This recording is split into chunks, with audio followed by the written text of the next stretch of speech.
Bonjour à toutes et à tous, je suis Arnaud Snicker, sponsor du réseau Mixité de SPI France. Au sein de notre entreprise, nous croyons profondément à la richesse de la diversité et à l'importance de mettre en lumière les femmes qui chaque jour innovent, créent et font évoluer nos métiers scientifiques et techniques.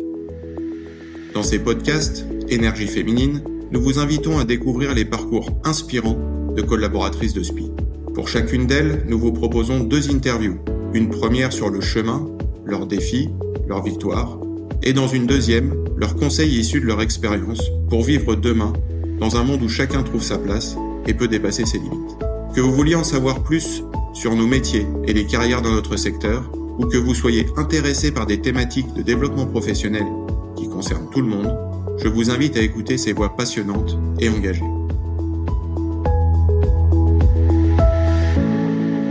Bonjour et bienvenue dans ce podcast où nous vous proposons de découvrir le parcours de femmes au sein de SPI, des femmes qui évoluent dans le secteur des services techniques, un secteur traditionnellement masculin et qui compte encore aujourd'hui une grande majorité d'hommes puisque nous avons 15% de femmes chez SPI. Et notre invitée du jour en sait quelque chose. Gladys Soupé va nous faire part de son parcours où elle a su casser les codes et où elle s'affiche aujourd'hui avec sa volonté de transmettre autrement. Bonjour Gladys. Bonjour. Donc tu as un parcours hors du commun, puisque tu as fait une première partie de carrière dans l'esthétique, dans les spas et les centres de thalassothérapie. C'est exact. Et il y a presque 3 ans, à 32 ans, tu as décidé de te réorienter complètement en suivant une formation de plombière. Tu as réalisé cette formation en alternance pendant 2 ans chez SPI Building Solutions, la filiale de SPI France spécialisée dans l'intelligence et la performance énergétique des bâtiments. Et en 2024, tout récemment, tu as transformé l'essai en étant embauchée en CDI comme monteuse génie climatique. Alors, est-ce que tu peux nous raconter notamment ce qui a motivé ce virage à 180 degrés de l'esthétique vers le bâtiment ? Oui, alors c'est vrai que c'est pas commun du tout. Après, c'est plus avec ma vie aussi professionnelle. Je suis une maman aussi. Voilà, j'avais ma fille à l'époque qui était chez une nourrice et c'est vrai que ma nourrice en soi avait d'autres opportunités et malheureusement elle m'avait donné sa lettre de démission un peu précipitée. Donc voilà, en tant que maman et seule, voilà, parce que je suis une mère voilà, isolée. Je suis maman, je garde ma fille tout le temps toute seule. Je me suis dit comment en fait je peux gérer tout ça. Donc j'ai arrêté mon travail d'esthétique pour garder ma fille jusqu'à sa rentrée en fait en maternelle. Et pendant ces quelques mois, je me suis dit qu'est-ce que je peux faire en fait? Et c'est de rester en fait sur mes acquis ou justement essayer de prendre ça comme une opportunité et de manière de changer. Et c'est vrai que je suis quelqu'un qui n'aime pas du tout la routine. Et arrivé un moment, donc c'est vrai que ça faisait 9 ans que j'étais dans l'esthétique quasiment, on avait vite fait le tour aussi. Donc voilà, il y avait un peu de remise en question sur moi aussi. Et je me suis dit, pourquoi pas changer. Mais dans quel domaine? C'était un peu la question. Puis... voilà, c'est vrai que j'ai un papa qui travaille aussi dans le bâtiment, autre que, voilà, là, il n'est pas du tout plombier, il était vraiment dans le BTP. J'avais de la famille également qui était également dans la plomberie et je me suis dit en fait pourquoi pas essayer de casser ces codes, pourquoi que des hommes et pourquoi pas. Voilà, c'est vrai que dans l'esthétique je croisais aussi dans le domaine de la beauté des hommes coiffeurs et je me suis dit c'est cool, ils ont osé aussi casser les codes de la coiffure femme et pourquoi ce serait pas mon tour de casser en fait ce code-là. Et je me suis penchée un peu sur la question et c'est vrai que le domaine du bâtiment, on fait toujours quelque chose de différent. On peut avoir la satisfaction de créer quelque chose avec nos mains et de se dire waouh, j'ai fait quelque chose aussi. Avoir cette satisfaction et je trouvais ça beau en soi. Donc je me suis posée un peu sur une table et puis j'ai énuméré un peu tous les métiers qui pouvaient exister et ça a fini par la plomberie. Donc super. Pourquoi ça aurait pu être chose, mais non, c'est passé comme ça, quoi. Et donc oui, c'est vrai que cette volonté de ne pas rester dans la routine, de casser les codes, en fait, ça fait partie de ta personnalité. C'est vrai. Mais malgré tout, c'est pas banal d'être une femme sur des chantiers de génie climatique. Comment ça se passe concrètement pour toi sur les chantiers? J'imagine que souvent tu es la seule femme présente. C'est vrai, c'est vrai qu'au final, je suis souvent la seule femme.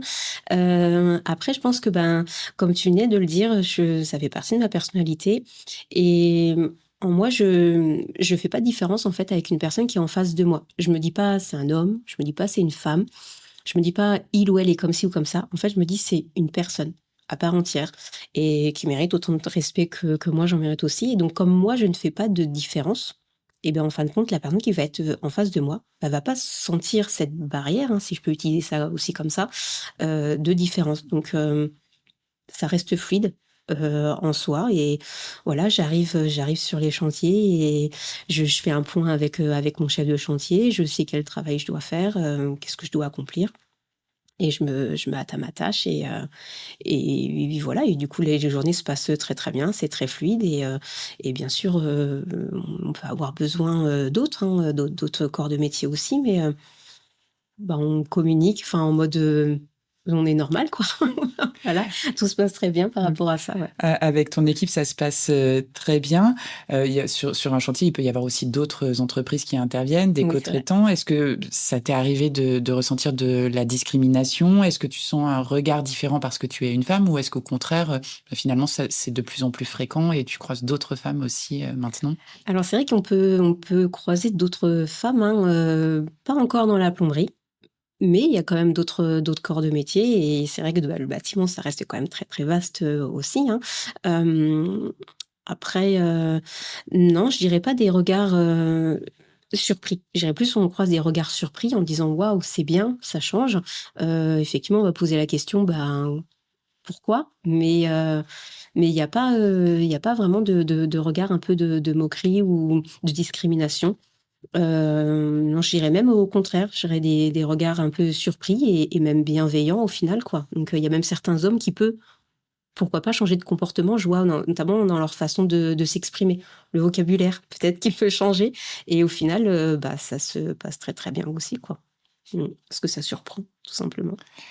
Tu dirais que, à ton avis, quels sont les moteurs de ta vie finalement à travers tes différentes expériences professionnelles, que ce soit dans l'esthétique, aujourd'hui dans la plomberie?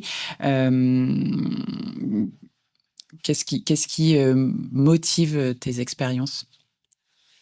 Eh ben, je dirais, comme j'ai énuméré tout à l'heure, la satisfaction en fait de faire quelque chose aussi de nos mains, la satisfaction du regard client. Quand on va chez le client et que on va voilà, lui apporter une alimentation d'eau, lui réparer sa fuite ou apporter quelque chose comme ça, le regard satisfait du client et notre propre satisfaction d'avoir réussi aussi à faire quelque chose, nous, avec nos mains en fin de compte. Donc ça, je trouve ça beau au final, et c'est valorisant en même temps pour nous et même pour d'autres personnes, en disant que, on est capable de le faire aussi. Il y a peut-être aussi une volonté de liberté parce que finalement tu travailles aujourd'hui à Rennes. Mmh. C'est pas forcément l'endroit où tu es originaire et même d'un point de vue géographique, tu as beaucoup bougé dans ta C'est vie vrai, professionnelle. c'est vrai. J'ai beaucoup bougé aussi. Donc moi, je suis née en Bourgogne, donc j'ai fait une bonne partie aussi en Bourgogne. Dans ma vie après privée plutôt que professionnelle, j'ai quand même beaucoup voyagé dans différents pays, hein, voilà, en backpacker, sac à dos et on part en van à l'aventure. Donc j'ai fini par arriver à Rennes, avec l'esthétique justement et au final c'est une ville un peu, qui m'a acceptée, qui m'a accueillie et dont je suis bien, donc j'ai envie d'y rester, aussi. Hem et puis, oui, après tout, enfin, ça reste fluide, tout ça, quoi. Je me sens bien dans ce milieu aussi, quoi. Qu'est-ce qui a fait que tu as rejoint SPI à un moment donné ou que tu as choisi SPI comme entreprise pour ton Hem, alternance? alors il est vrai que quand j'ai voulu faire, un métier quand même dit d'homme, hein, je préfère le côté dit, hein, parce que c'est pas que ça, j'ai eu envie quand même de choisir une grande entreprise dans laquelle, pour moi, je me sentais, je vais pas dire plus en sécurité parce que c'est pas le mot, hein, mais aussi comprise. Voilà, parce que c'est vrai qu'on parle plus d'entreprises, de grandes entreprises qui ont envie justement de changer cette image de hommes, en fin de compte, avec les métiers du bâtiment.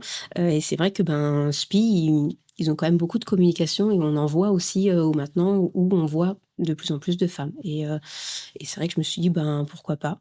Voilà, j'ai pas envoyé beaucoup de CV, pour être honnête. Et au final, le premier que j'ai envoyé, ça a marché. Ouais, j'ai pris ça comme ça. Et comment tu te vois évoluer dans ce métier ? Bonne question.